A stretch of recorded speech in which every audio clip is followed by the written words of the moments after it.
বন্ধুরা খেতে বসার আগে দিদিভাইকে একটু সামনে নিয়ে যে অবশ্যই আমি হ্যাঁ, যার বাড়িতে এসেছি তাকে না দেখে আমি খাবো না। একদম একদম ভালো করে দেখে নিন। রনু রুনা রুনা। রুনা ইয়েস রুনা দাস, পেজটার নামও রুনা দাস। পেজ না profile? Profile, Facebook profile, Facebook profile আপনারা সার্চ করবেন ইউটিউব আছে আমার রুনা দাস। ইউটিউবের নাম কি আছে? আচ্ছা, ইউটিউবেও সেম রুনা দাস।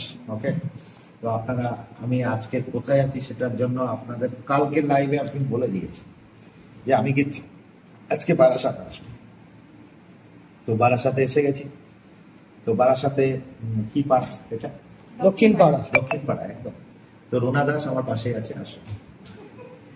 রুনা দাস, তো এই হচ্ছে রুনা দাস, ভালো করে দেখে। হ্যাঁ একদম একদম। তো এনার ইনভাইটে, এনার আমন্ত্রণে হুম। আমি আজকে বারাসাত, ঠিক আছে। তো আমি সমস্ত কিছু, তো আমার জন্য লাঞ্চ সাজিয়ে দিয়েছে একদম। যাই হোক, জানি না আমি কতটা কি খাই, বাট সেটাও করে নিয়েছে অনেকটা। তো আমি তার জন্য রুনা দাসকে আমার তরফ থেকে, অন্তরের অন্তঃস্থল থেকে জানাই শুভকামনা। ভালো থাকবে। এবার খাওয়াটা স্টার্ট করি, পরে গল্প হবে। তোমার জন্য কি মটন করা হয়েছে কি আজকে?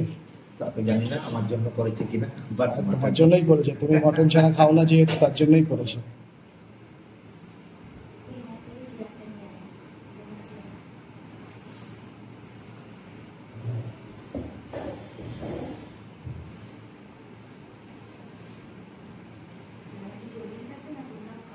খাবো খাবো খাবো, এটা 3 মিনিট। ওদের খাওয়া দাওয়া তো ভিডিও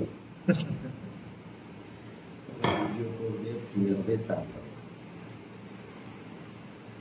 আমার একটু লেট হয়ে গেছে, কারণ আমার একটার মধ্যে আসার কথা ছিল, বাট বাঙালির টাইম, বুঝতে পারছি। কটার টাইম ধরছো তাহলে? 12:48। ওইসব টাইম আমি জানি না, বাঙালির টাইম। বাঙালির টাইম মানে একটু লেট হবেই, তাই তো? একটা বললে দুটো। না ঠিক টাইমে ঢুকেছো, একটু তাড়াতাড়ি ঢুকলে বেশি দেরি হয়ে যাবে। আমি রান্না করেছি, সব খেতে হবে কিন্তু আমি 7 জন্ম শ্বশুর বাড়িতে রান্না করি না। আজ প্রায় 24 বছর আমার বিয়ে হয়েছে, 2001-এ বিয়ে হয়েছে। আচ্ছা।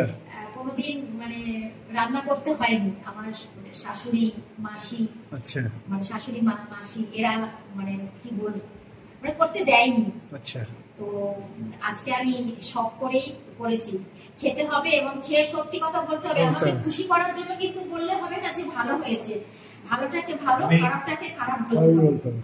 আমি খাবারটা রিভিউ দেবো পরে, আগে রঘুনাথ দাসের রিভিউটা দিই। 24 বছর পরে আমার জন্য রান্না করেছে। আসলে মাঝে মধ্যে